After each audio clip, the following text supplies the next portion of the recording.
T-Top, top business American, king of the state. We rock on rapgrid.com. Make sure y'all check out my new video, Can't You Tell? And subscribe to the channel.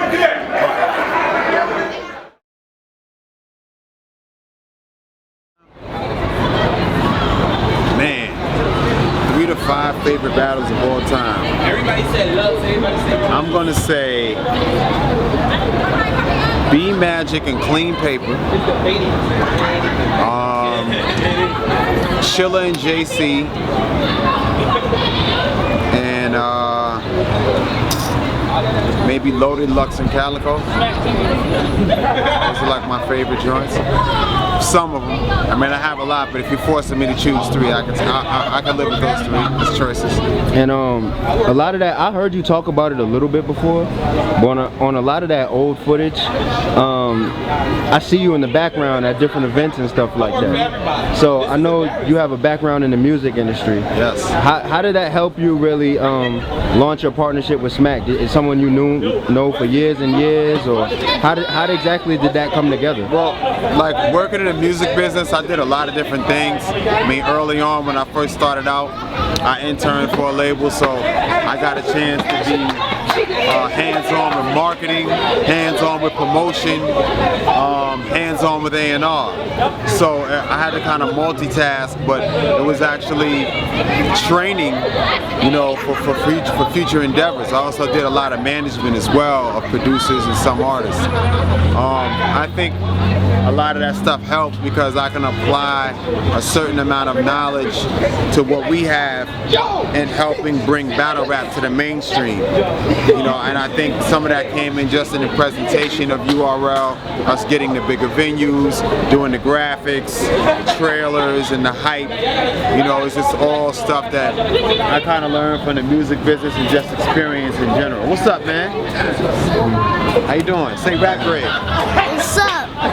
Say Rap Grid. Rock Grid. Yeah, rocking, baby. You know, got a lot of kids too, man. But nah, it's just really like a lot of that stuff kind of set the foundation and gave me that experience. And then also, you know, a lot of people that you saw on Smack DVD, I knew, you know what I mean? Just from working in the business, I was able to help reach out to some of those guys and set up a lot of those shoots, you know what I mean? And then along with the people that Smack knew, just made a perfect fit, you know what I mean? And then, you know, just moving forward in this era, you know, getting some of these guys to actually come to the events, it just helps a lot, you know what I mean? A lot of opportunities in terms of like breaking on to a lot of the blogs, like This Is 50 and stuff like that, just were extensions from my relationships in music. So I think the two go hand in hand, and I think it helped out a lot.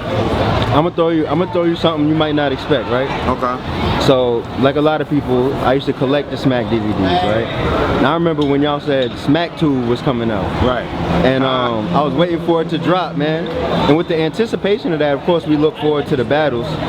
I mean, I remember Math and Iron Solomon probably being one of the first battles that people actually was waiting on the YouTube release for. Like, people knew it was gonna hit the net. I don't know if y'all announced the date for it. Right.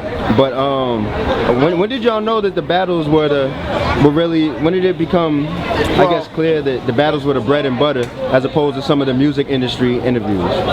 Well, what happened was, you know, at that time, right, we were traveling around the country and we were going like to different markets and just collecting content.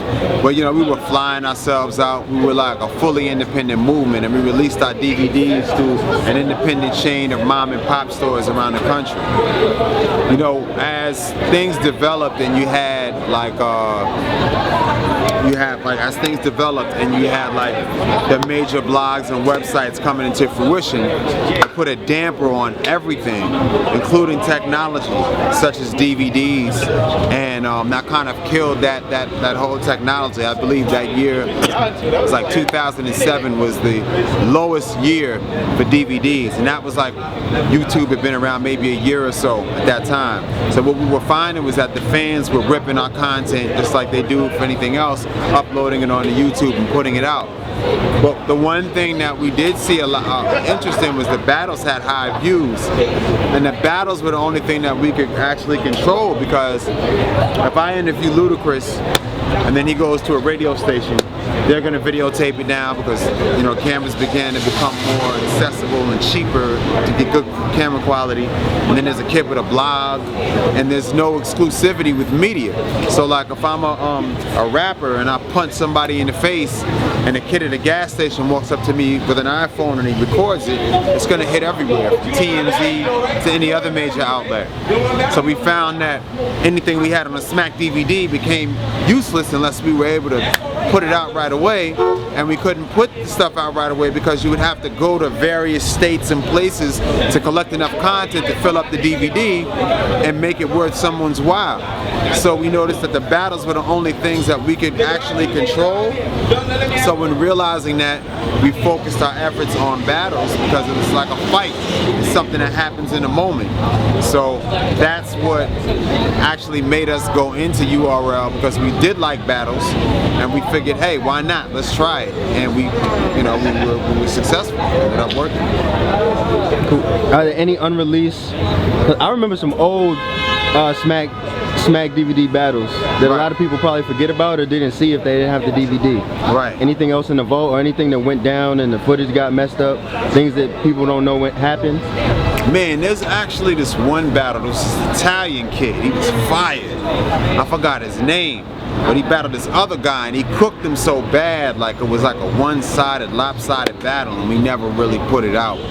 So that's like a battle that happened. And we actually did that in Black Star, but it was in Black Star before Black Star moved to the Black Star that we all know, because Black Star had 2 locations. So we did a battle in Black Star in their old location, and then they moved to the famous Black Star where we did the Loaded Lux and the Midwest Miles battle at. And then that later became the house of the Lions Den after we did the Loaded Lux battle there. But a lot of people don't know, man, we did a lot of battles. We were the first to do battles in Black Star. We also were the first to do battles in Fat Beats. But